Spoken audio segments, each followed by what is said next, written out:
Boa noite, sejam bem-vindos. Meu nome é Luciano, eu vou conduzir o estudo do Evangelho segundo o Espiritismo. Vamos inicialmente agradecer a oportunidade de mais uma vez estarmos aqui reunidos em nome de Deus na Fraternidade Espírita Gina, evocando a proteção do nosso guia espiritual, do guia espiritual da nossa reunião, dos espíritos protetores e amigos, elevando o nosso pensamento a Maria, Mãe de Jesus, para que ela possa, com os seus trabalhadores, com os seus amigos, nos proteger e amparar toda a Fraternidade Espírita Gina, lembrando de Jesus, nosso Mestre, que cada um possa imaginar, fazer a imagem de Jesus na sua mente e agradecer a Ele por esta oportunidade. Abençoa-nos, Jesus, que possamos aqui receber tudo aquilo que viemos buscar. Que assim seja. Muito bem, hoje nós vamos dar continuidade ao estudo do capítulo 13 do Evangelho segundo o Espiritismo. Que a mão esquerda não saiba o que faz a vossa direita. Em Mateus capítulo 6, versículos de 1 a 4, nós encontramos: guardai-vos, não façais as vossas obras diante dos homens, com o fim de serdes vistos por eles. E de outra sorte não tereis a recompensa da mão de vosso Pai que estás nos céus. Quando, pois, derdes esmola, não façais tocar a trombeta diante de vós, como praticam os hipócritas nas sinagogas e nas ruas, para serem honrados dos homens. Em verdade vos digo que eles já receberam a sua recompensa. Mas quando derdes esmola, não saiba a vossa esquerda o que faz a vossa direita, para que a vossa esmola fique escondida, e vosso Pai, que vê o que fazeis em segredo, vos pagará. Em Mateus 8, 1 a 4. E depois que Jesus desceu do monte, foi muita a gente do povo que o seguia. E eis que vindo um leproso o adorava, dizendo: se tu queres, Senhor, bem me podes limpar. E Jesus, estendendo a mão, tocou-o, dizendo: pois eu quero, fica limpo. E logo ficou limpa toda a sua lepra.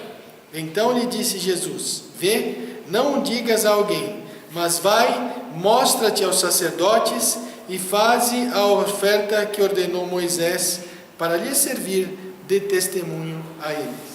Portanto, Jesus nos incentivando que nós devemos fazer o bem sem ostentação, ajudarmos as pessoas nas suas necessidades, nas suas deficiências, mas não mostrarmos ao público aquilo que nós estamos fazendo.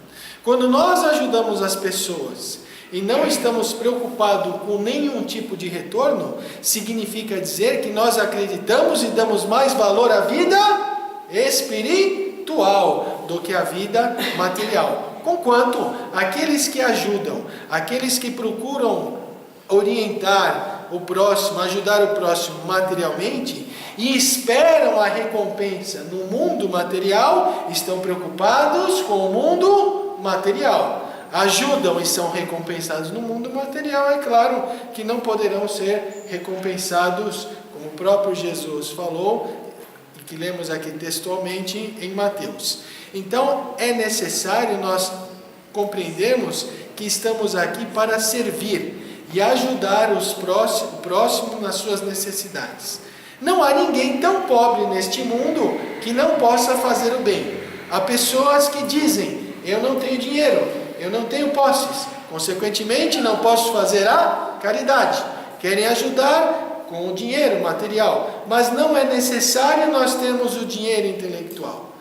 É necessário que nós tenhamos boa vontade. Quando nós temos boa vontade, quando nós acreditamos no bem, quando nós sabemos que do mundo espiritual nós viemos, estamos aqui temporariamente e para o mundo espiritual nós vamos retornar, quando nós conhecemos que a verdadeira vida é a vida espiritual, no seguinte sentido, que o corpo vai morrer e que o espírito vai continuar vivo, retornará para o mundo espiritual, nós vamos praticar o bem, nós vamos praticar a caridade sem esperar recompensa alguma. Enquanto aqueles que vivem a vida material a vida do ter ao invés do ser, estão preocupados muitas vezes em ajudar e serem recompensados. Mas os historiadores, os pesquisadores, aqueles que estudaram a Primeira Guerra Mundial, diziam que não era possível que uma outra guerra tão grande como a Primeira Guerra Mundial, uma outra guerra que havia dizimado milhões de pessoas, que havia exterminado milhões de pessoas civis, milhares de soldados haviam perdido seus parentes civis, milhares de soldados haviam perdido as suas vidas nos campos de batalhas, nas trincheiras, pelos gases tóxicos. Os historiadores não acreditavam e afirmavam que uma guerra de proporções tal como aquela não aconteceria jamais. Ao final da Primeira Guerra Mundial, 1918, a Alemanha havia perdido a guerra, mas a ferida continuava aberta. E os alemães continuaram às escondidas, apesar de um acordo de paz, armando-se ao invés de amarem-se, como ainda hoje a humanidade faz. A humanidade se arma ao invés de se amar. Estamos vivendo um período de transformação planetária, mas naquela época a Alemanha estava se preparando, a Alemanha estava se industrializando, a Alemanha estava montando às escondidas um grande exército, para que pudesse novamente retomar o domínio, para que pudesse novamente expandir o domínio alemão por toda a Europa. Mas Thomas Wintour nasceu em 1909. Em 1907, 2 anos antes, os seus pais haviam saído da Alemanha. Eram alemães judeus e procuraram abrigo na Inglaterra em 1907. Em 1909 nasce Thomas Wintour. Thomas Wintour, que o sobrenome original alemão era Werfen, eles, para se adaptar ao novo lar, adotaram o sobrenome de Wintour. Ele cresceu, se desenvolveu na cultura inglesa. Ele estudou e tornou-se bancário. Mas seu amigo, quando ele tinha 29 anos, seu amigo convidou para que ele pudesse passar alguns dias na Tchecoslováquia. Ele, com 29 anos, ele havia escolhido passar as férias nos Alpes suíços. Mas o seu amigo, Martin Blank, convidou para que ele pudesse se deslocar até a Tchecoslováquia, em 1938, para ver o que estava acontecendo, convidou-o para ajudar, porque os nazistas naquela época já haviam estendido seus braços dominadores até a Tchecoslováquia. Porque a Tchecoslováquia era um país onde as minas de urânio eram muito grandes. Então eles tinham muito interesse no urânio. Quem sabe no futuro queriam produzir uma bomba atômica, como foi os Estados Unidos, o primeiro país a produzir a bomba atômica, que foram lançadas 2 bombas em Hiroshima. Então este amigo de Thomas, Nicholas Wintour, convidou para ir à Tchecoslováquia, aonde os nazistas já estavam perseguindo os judeus, aonde um clima, a psicosfera naquele local, naquele país, era uma psicosfera bastante difícil. Psicosfera, nome criado pelo espírito Joana de Ângeles, que é o espírito mentor do nosso médium, do nosso amigo e médium Divaldo Pereira Franco. Assim como nós temos a atmosfera, nós vemos os gases tóxicos, nós vemos toda esta poluição que nós temos na atmosfera. O nosso pensamento, o pensamento destes mais de 7,5 bilhões de espíritos encarnados, junto com mais de 20 bilhões de espíritos desencarnados, criam o que a Joana de Ângeles chamou no livro Após a Tempestade, na mensagem Poluição e Psicosfera, o que ela chamou de psicosfera, ou seja, os nossos pensamentos, eles criam imagem ao nosso redor. Eles criam uma energia, seja ela positiva, seja ela negativa. E em 1938, na Tchecoslováquia, a psicosfera não era das melhores. Então este amigo de Thomas Winton convidou para que ele pudesse passar estes dias na Tchecoslováquia, para que eles pudessem fazer uma atividade de ajuda humanitária. Qual seria essa atividade de ajuda humanitária? Thomas Winton com o seu amigo iriam procurar as famílias tchecas com descendência judia que já estavam sendo perseguidas pelos nazistas, pelos alemães que ocupavam aquela terra. Então eles procuraram as famílias, eles procuraram as pessoas que estavam sendo perseguidas. Thomas Winton escreveu carta para vários países, para a Inglaterra, para a Suécia, para outros países, e somente a Inglaterra e a Suécia aceitou receber as crianças, os filhos desses tchecos com descendência judia. Então Thomas Winton preparou as cartas, preparou listas, preparou fez vários preparativos para que pudesse alinhar este assunto com as famílias e para que pudessem colocar estas crianças em trens e pudessem ser deslocadas essas crianças para a Inglaterra, para a Suécia. Mas eles precisavam vencer outras barreiras. Após colocar as crianças no trem, elas precisavam chegar até a Suécia, precisavam chegar até a Inglaterra.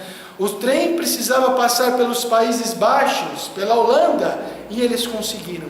Eles conseguiram colocar 669 crianças em 7 trens que se deslocaram antes do início da Primeira Guerra Mundial, que foi em 1º de setembro de 1939.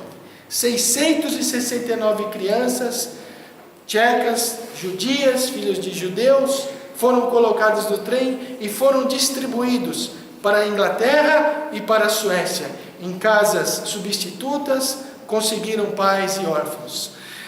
Em depoimentos de crianças, naquela época, hoje já adultos, foram entrevistados os sobreviventes, essas crianças, e perguntaram como é que foi esse momento na sua vida, qual foi a emoção que você viu nos seus pais?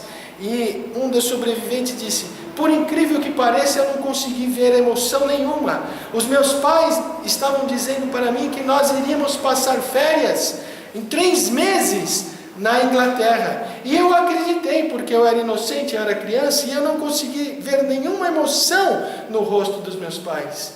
E eu acreditei. Então vejam, senhores, a dificuldade que foi para esses pais, filhos de 5 anos, filhos de colos, filhos de 9 anos, de todas as idades, todos eles menores do que 17 anos, porque os governos ingleses e suecos não aceitavam nenhuma criança maior do que 17 anos. Então vejam, senhores, o sofrimento.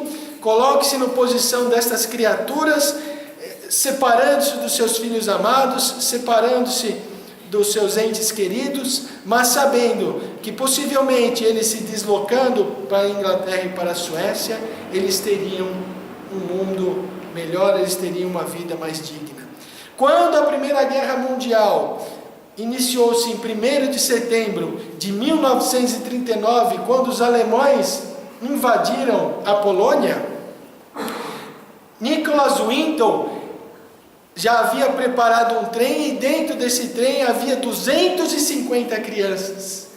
E infelizmente a Gestapo, o domínio alemão, não permitiu que essas 250 crianças, que esse trem chegasse aos Países Baixos. E essas crianças, no decorrer da guerra, todas elas morreram.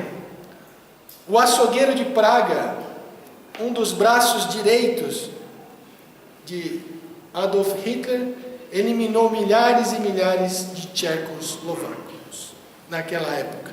Criaram-se os guetos, os judeus foram enviados para os campos de concentração e muito sofrimento ocorreu naquela época. Mas Nicholas Winton, auxiliado pelo seu amigo, convidado pelo seu amigo, conseguiu salvar 669 crianças. Por que estamos contando a história de Nicolas Winton? Porque hoje estamos falando sobre o tema que Jesus nos ensinou: fazer o bem sem ostentação. Fazer o bem com a mão direita e esconder a mão esquerda. Fazer o bem com a mão esquerda e esconder a mão direita. Nicolas Winton salvou tantas crianças. A sua história é tão extraordinária. Ele foi um homem tão organizado que em 1988 a sua esposa estava limpando o sótão de sua casa e dentro de um baú ela encontrou fotos, detalhes, listas, endereços, procedimentos que Nicolas Winton tomou em 1938 para salvar 669 crianças. E ela procurou o seu marido e perguntou: mas por que você nunca me disse isso? E ele disse a ela: porque era o meu dever de cristão fazer o que eu fiz. Eu não sou o herói. As pessoas já achavam que isto era impossível. Nada pode ser impossível para aquele que tem boa vontade. Então ele fez aquilo que o seu coração mandou e guardou este segredo, guardou essas informações na sua caixa sem falar absolutamente nada para ninguém, desde o final da guerra de 1945 até 1988, quando a sua esposa descobriu. Mas a sua esposa, orgulhosa, contente e feliz, contou este feito para suas filhas, contou este feito para seus parentes. E a história de Nicolas Winton, não por vontade dele, mas por vontade de outras pessoas, caiu no conhecimento público, no conhecimento popular. E Nicolas Winton foi entrevistado e foi convidado para participar de um programa de televisão, tipo um talk show.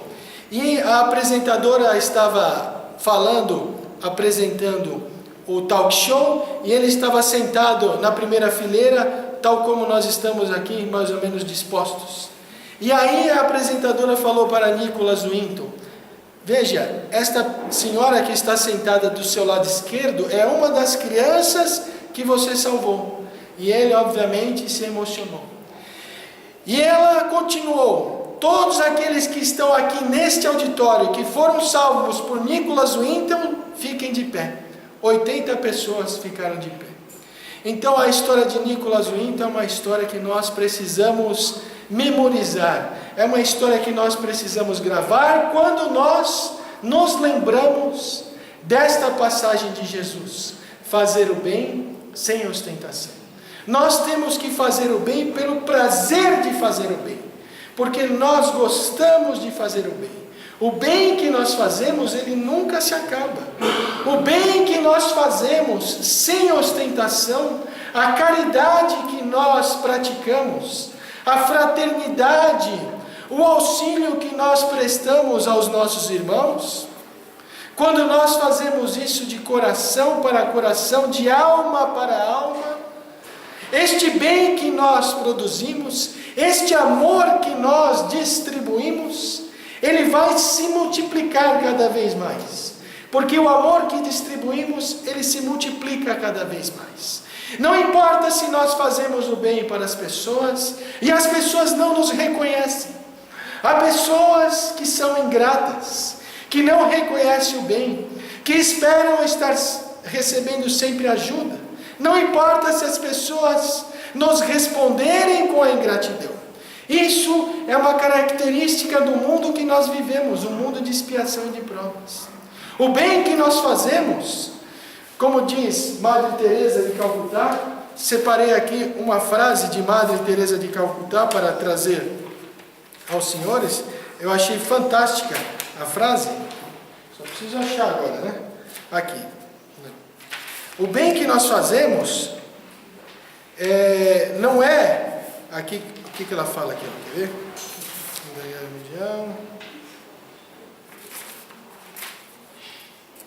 Página 6, página 4, página 1, página 2. 7, 6.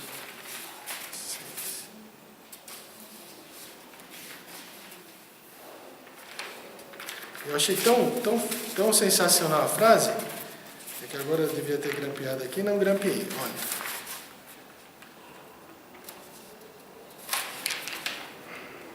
Não achei. Cadê a frase da Madre Teresa de Calcutá? Bom, quando eu vou achar aqui, já vou dizer. Ela fala assim, mais ou menos isso, se eu vou tentar lembrar. O bem que a gente faz não é o bem que a gente faz é a nossa relação que nós temos com Deus, nunca foi com o nosso próximo, né? É a nossa relação que nós temos com Deus, essa proximidade que nós temos com Deus. Se nós fazemos por nosso próximo nos paga com a ingratidão, mesmo assim, o que acontece? Há leis espirituais que a maioria desconhece. O que você quer dizer com isso, Luciano? Eu quero dizer o seguinte, que todos nós possuímos o quê? Um anjo da guarda, ou um guia espiritual, ou um mentor. Todos nós possuímos um mentor. E o nosso mentor sempre é superior a nós. Porque se eu sou meio atrapalhadinho, meu mentor é atrapalhadinho com atrapalhadinho vai dar atrapalhado. Então meu anjo da guarda tem que ser superior. Se alguém me faz o bem e eu respondo com a ingratidão, pior para mim. A Joana de Ângeles, no livro que trata sobre a gratidão, ela fala, nós temos que praticar o bem e não esperar absolutamente recompensa de nada, praticar o bem pelo prazer de praticar o bem. Mas se alguém nos responder com a ingratidão, já que nós estamos aqui falando sobre a prática da caridade, com certeza, se o encarnado nos responder com a ingratidão, nós vamos ter a resposta de gratidão de quem? Dos espíritos, principalmente do anjo da guarda daquele que foi ingrato. Porque se eu respondo com a ingratidão, o meu espírito guia, o meu anjo da guarda é superior, ele vai ficar, claro, magoado comigo, mas vai emitir um pensamento de gratidão àquele que me fez o bem. Concorda ou não? Então, ou seja, nós fazemos o bem nunca faz mal, sempre faz bem. E o bem que nós fazemos para o próximo será o que? Nosso advogado lá no futuro. Se nós fazemos o bem e nós não conseguimos colher a gratidão neste local, vamos continuar fazendo bem, vamos continuar semeando, porque se nós não colhemos nesse local, outro virá e colherá, e nós vamos continuar semeando, e lá na frente talvez a gente colha aquilo no lugar onde as outras pessoas semearam bem também. Eu estou aqui procurando a frase da Madre Teresa, vou achar. Bom, mas enfim. Agora, o André Luiz, no livro Imitação do Evangelho, do médium Antônio Baduy Filho, ele fala assim, auxílio fraterno. Ele fala, dê o alimento, socorro o faminto, mas não exige a gratidão. Então, quantas pessoas que estão famintas, a gente dá o alimento, mas não exige gratidão. Dê o agasalho, ajude o necessitado, mas não dite condições. Dê o calçado, auxilie o infeliz, mas não faça inquérito. Quantas pessoas às vezes doam e saem fazendo inquérito? Então não importa se a pessoa está pedindo dinheiro, você ajuda se puder. Não adianta a gente ficar fazendo inquérito. Dê o remédio, ampare o doente, mas não levante suspeita. Dê o enxoval, proteja a criança, mas não duvide da mãe. Dê o dinheiro, atenda o pedido, mas não cause humilhação. A beneficência não é ajuda qualquer, é auxílio fraterno, que não se ostenta nem desdenha o necessitado, pois o bem que se faz ao próximo é sempre um bem a si mesmo. O bem que nós fazemos ao próximo é sempre um bem a nós mesmos.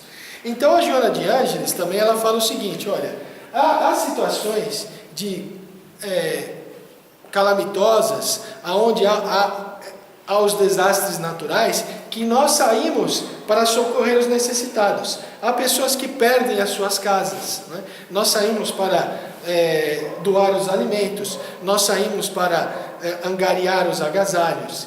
Então, muitas vezes, quando nós fazemos o bem, muitas vezes a gente não consegue esconder a mão direita ou esconder a mão esquerda. Às vezes vai lá o fotógrafo, tira uma foto, às vezes você está responsável por organizar uma quantidade de pessoas que vão levantar os alimentos, que vão levantar os agasalhos, e muitas vezes a gente acaba saindo na mídia. Mas a orientação que os Espíritos nos dão, que Jesus nos dá, é que se acontecer isso, que a gente ao menos não se sinta orgulhoso, que se sinta satisfeito em ter podido ajudar, em ter podido colaborar. Ok? Então, o bem que nós fazemos para os outros é sempre bem para nós mesmos. E o bem não se faz apenas com moedas, não se faz apenas com agasalho, não se faz apenas com alimento, não se faz apenas com bens materiais. Neste capítulo, nós estamos comentando apenas do item 1 ao item 3, há as instruções dos Espíritos, há uma outra passagem do Evangelho de Jesus, o óbolo da viúva e etc.